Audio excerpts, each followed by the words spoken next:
Hello guys, welcome in revisionary lecture series. Today I am going to discuss about Flanders interaction analysis model. आपका एक ये model अभी बचा है, उसको डिस्कस करते हैं. फ्लैंडर्स सेड जो टीचिंग होती है वो एक अलग कॉन्सेप्ट होता है और टीचर का जो बिहेवियर होता है वो एक डिफरेंट कॉन्सेप्ट होता है. Means teacher behaviour is a different concept from teaching behaviour. Teaching behaviour includes होता है डिफरेंट टाइप्स ऑफ एक्टिविटीज़ से, और टीचर बिहेवियर क्या होता है, in the classroom only teacher behaviour ये माना जाता है. इसमें टीचिंग को टीचर और स्टूडेंट के बीच इंटरेक्शन की प्रणाली के रूप में देखा जाता है. सिस्टमैटिक क्लासरूम बिहेवियर को नोट डाउन किया जाता है. ऐसा कहा जाता है कि जो क्लासरूम बिहेवियर होता है वो 2 टाइप्स की टेक्निक को यूज़ कर सकते हैं उसको करने के लिए. तो साइंस सिस्टम और कैटेगरी सिस्टम. तो फ्लैंडर ने सिस्टम की बात की. Category system means during the teaching the behaviour, natural behaviour of teacher during the teaching in classroom observe किया जाता है एंड रिकॉर्ड करने का प्रयास किया जाता है. मीन्स क्लासरूम के अंदर उस 35-40 मिनट्स के पीरियड में हर एक छोटे सा छोटा इंसिडेंट, घटना, उसका एक वस्तुनिष्ठ और व्यवस्थित निरीक्षण और विश्लेषण किया जाता है. ठीक है. मीन्स जो टीचर का वर्बल बिहेवियर है वो पूरी ही क्लास को इफ़ेक्ट करता है. तो उन दोनों का जो भी टीचर और स्टूडेंट का जो बिहेवियर है, खास करके ये एक इम्पॉर्टेंट क्वेश्चन आता है इसमें कि इसमें वर्बल बिहेवियर की बात की गई है टीचर स्टूडेंट के की नॉन वर्बल की. तो फ्लैंडर्स की अगर टेक्निक की बात की है तो फ्लैंडर्स ने केवल वर्बल बिहेवियर को यूज़ किया है अपनी मतलब इस मॉडल में.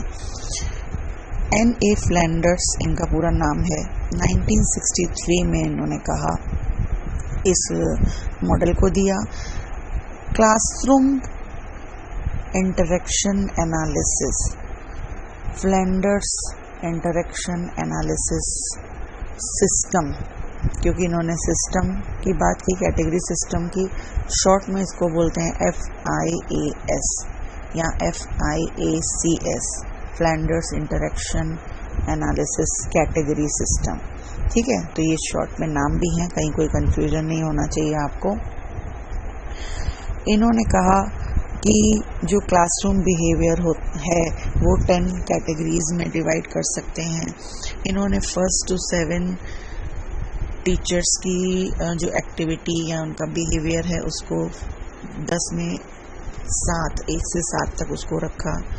फिर 2 जो उन्होंने बात की, 2 कैटेगरी की स्टूडेंट टॉक की, कि इसमें स्टूडेंट बोलता है, और 1 जो साइलेंट होता है जिसमें कुछ भी कोई भी नहीं बोलता है. क्लासरूम में समटाइम्स ऐसा होता है कि एक साइलेंट मोड पे रहता है हर कोई. So Flanders has divided the entire verbal behavior into 3 chief classes. First, teacher talk, जो मैंने बताया आपको, टीचर की एक्टिविटीज़ वो इनडायरेक्ट हो और डायरेक्ट हो. इनडायरेक्ट इन्होंने 4 रखे हैं और डायरेक्ट बिहेवियर के इन्होंने 3 पार्ट्स रखे हैं. स्टूडेंट टॉक जिसमें 2 में इसको डिवाइड किया गया, और साइलेंस और कन्फ्यूज़न. टीचर टॉक में क्या है, what ever activities done by teacher during the teaching in classroom, ठीक है, वो सारी इसमें इंक्लूड की जाएंगी. बट ओनली वर्बल बिहेवियर को इसमें लिया जाएगा साथ में. 2 तरह के टाइप्स में डिवाइड किया है, इनडायरेक्ट और डायरेक्ट. डायरेक्ट में क्या होता है, इनडायरेक्ट में क्या होता है, ये आपको थोड़ा सा जो ये पॉइंट्स हैं आपको लर्न करने पड़ेंगे. पहला आ जाता है इसमें accept feelings. Accept feelings means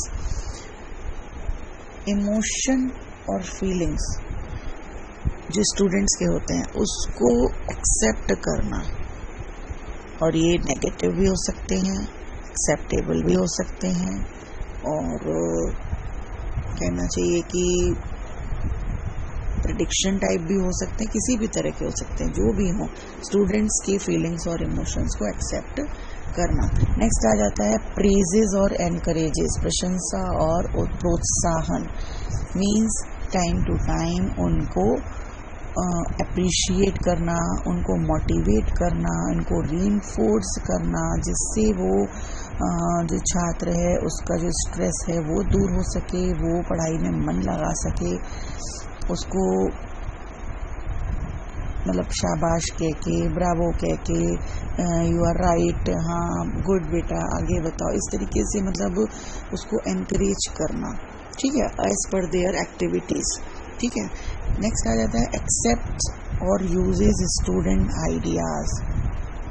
ये मैं इसलिए इतनी डिटेल में बता रही हूँ, नहीं तो मैं कह देती कि मैं मैटर भेज दूँगी, आप पढ़ लेना, क्योंकि इसके बीच से कोई भी क्वेश्चन वो उठा के पूछ सकते हैं कि आस्किंग क्वेश्चन जो है यानी कि जब टीचर क्वेश्चन पूछ रहा है तो ये किस में आता है, टीचर टॉक में आता है, उसके इनडायरेक्ट में आता है कि डायरेक्ट में आता है, कौन से पॉइंट में आता है, वो कुछ भी पूछा जा सकता है।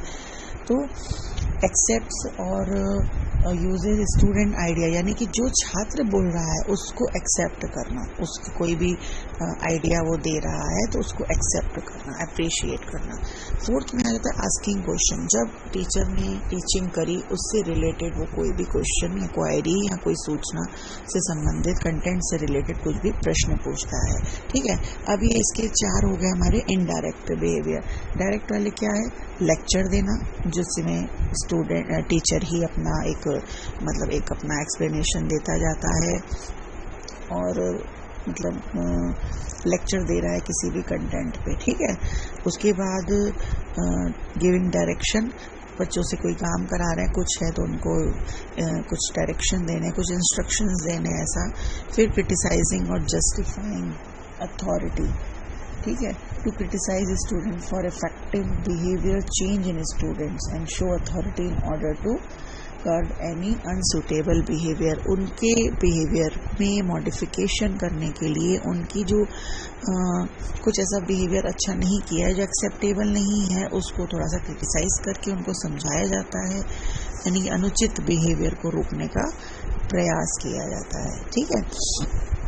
अब आ जाते हैं, ये 7 हमारे हो गए टीचर टॉक। अब आ जाते हैं स्टूडेंट टॉक पे। स्टूडेंट टॉक क्या है, स्टूडेंट टॉक रिस्पॉन्स, पहला आएगा छात्र कथन, यानी कि जो भी 4th वाले में आज क्वेश्चन आ रहा था उसको हमने 4 लिया था, तो उस क्वेश्चन का जो आपस में टीचर का इंटरेक्शन होगा वो आंसर देगा, तो वो हमारा ये 8 वाला पार्ट होगा।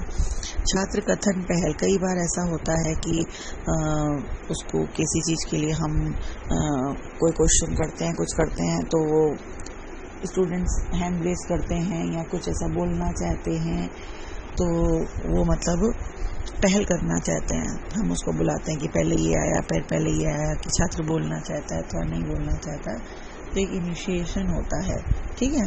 तो स्टूडेंट इनिशिएट्स अ टॉक। एक ऐसा टाइम आता है क्लास में जब हर कोई साइलेंट मोड पे होता है, चाहे वो कुछ सेकंड के लिए आए, कुछ समय के लिए विराम हो जाता है, मौन हो जाते हैं। जैसे क्लास में टीचर ने एंटर किया, आफ्टर गुड मॉर्निंग, जब तक वो कोई अपना नोट्स खोल रहा है या रजिस्टर खोल रहा है अटेंडेंस के लिए, या वो ब्लैक बोर्ड पे कोई टॉपिक डाल रहा है कुछ है, तो कुछ समय के लिए टीचर स्टूडेंट के बीच में जो साइलेंट वाला वो होता है वो हमारा 10 वाले पार्ट में आता है। तो इस तरीके से इन्होंने अपना मतलब जो मॉडल है ये प्रेजेंट किया। अब देखते हैं जो फ्लैंडर्स की ये जो इंटरेक्शन एनालिसिस की जो प्रोसेस है वो कैसे चलती है। इसमें क्या हो जाता है, एक ऑब्जर्वर लिया जाता है, वो क्लास में चुपचाप बैठ जाता है, जैसे जैसे टीचर की एंट्री से लेकर जो भी मतलब जो इसका बिहेवियर स्टार्ट होता है, क्लासरूम में इंटरेक्शन स्टार्ट होता है, उसको वो नोट डाउन करता जाता है। तो in every 3 seconds, bar bar 3 seconds की जो एक ड्यूरेशन होती है उसमें उसको उनको वो मतलब जो भी डाटा होता है वो नोट करना होता है। वो मैट्रिसेस बना लेता है 1 to 10 तक की, ऊपर से भी नीचे से भी एक कॉलम बना लेता है। और जब जैसे टीचर ने कोई क्वेश्चन किया तो क्वेश्चन हमारा किस में आ रहा है, उसके इनडायरेक्ट बिहेवियर के 4th पार्ट में, ठीक है, टीचर ने क्वेश्चन किया तो उन्होंने उसको 4 पे 1 मैट्रिसेस में 1 पॉइंट डाल दिया 4 वाले में, ठीक है। फिर स्टूडेंट ने अगर उसका आंसर दिया है तो हमारा स्टूडेंट का जो रिस्पांस था वो हमारा आ रहा था 8 वाले पॉइंट में, तो फिर वहाँ 8 वाले पॉइंट में हमने 1 वो डाल दिया। इस तरीके से वो जिस से रिलेटेड अगर वो लेक्चर दे रहा है तो 5 वाले पॉइंट में मैंने 1 डाल दिया। इस तरीके से वो मैट्रिक्स में उसको नोट करता जाता है। मैं आपको इसका PDF भेज दूंगी और आपने बुक्स में पढ़ा भी होगा। तो इस तरीके से इसकी प्रोसेस चलती है। फिर इसको पूरा इसकी जो वो मैट्रिक्स बनाता है उसको सॉल्व किया जाता है, ठीक है। तो इससे रिलेटेड तो कोई ऐसे खास क्वेश्चन आए नहीं हैं। तो इसमें क्या होता है, जो उसका वर्बल बिहेवियर है उसमें एक मतलब इसमें हर जगह एक फॉर्मूला चलता है कि किसी भी जैसे टीचर का हमें अगर उसका नोट करना है तो ये मान के चलते हैं ओवरऑल हमारे 10 अगर वो हैं कैटेगरीज हैं, तो जिसका जहाँ टीचर टॉक की बात हो रही है तो 1 to 7 कैटेगरी को प्लस कर लिया जाता है। या जिस पॉइंट की बात हो रही है, जैसे अगर 1 पे उसने कोई रिस्पॉन्स दिया है, फिर 2 पे नहीं है या 3 पे नहीं है, फिर 4 पे है या 5 पे है, तो इस तरीके से उन पॉइंट्स को लेके ऐड ऑन किया जाता है और अपॉन टोटल ले लिया जाता है। n होता है टोटल यानी कि 10 और मल्टीप्लाई 100 कर दिया जाता है। सिंपल साइज का इस तरीके से फॉर्मूला चलता है। अगर केवल हम साइलेंस वाले की बात करें तो साइलेंस पॉइंट हमारा 10 पे आता है तो 10 अपॉन 10 इंटू 100 हो जाएगा। इस तरीके से इसका सॉल्यूशन निकलता है। तो इसमें से जो मेजर क्वेश्चन है वही ब्लेंडर की बात की गई, नाम पूछा जाएगा, ईयर कहीं पर 1962 दिया है, कहीं पर 1959 दिया है। इस तरीके से 2-3 जगह अलग अलग ईयर दी हैं, थोड़ा सा आप ध्यान से देख लीजिएगा इसमें। और टीचर के वर्बल बिहेवियर, टीचर स्टूडेंट के ये क्वेश्चन सबसे ज़्यादा आता है। टीचर और स्टूडेंट के वर्बल बिहेवियर की बात की गई है, इनके बीच में इंटरेक्शन की बात की गई है और बाद में इसमें बहुत से मॉडिफिकेशन हुए जिसमें जो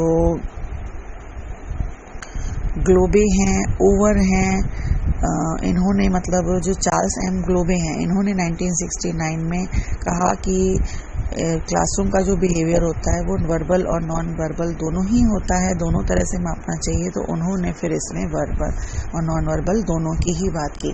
अगर जनरल क्वेश्चन पूछता है कि इंटरेक्शन में किसकी बात की जाती है तो हम दोनों में आंसर लगा सकते हैं, बट अगर पर्टिकुलर ब्लेंडर का इंटरेक्शन एनालिसिस पूछता है तो हम केवल वर्बल बिहेवियर की बात करेंगे टीचर और स्टूडेंट के, और क्लासरूम के जो टीचर और स्टूडेंट का वर्बल बिहेवियर है उसकी बात करेंगे, ठीक है।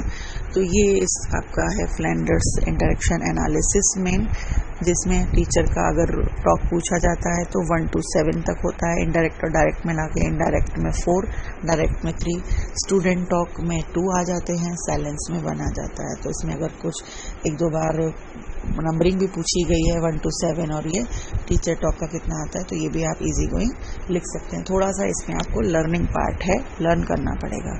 Okay, thank you guys, have a nice day. Hello guys,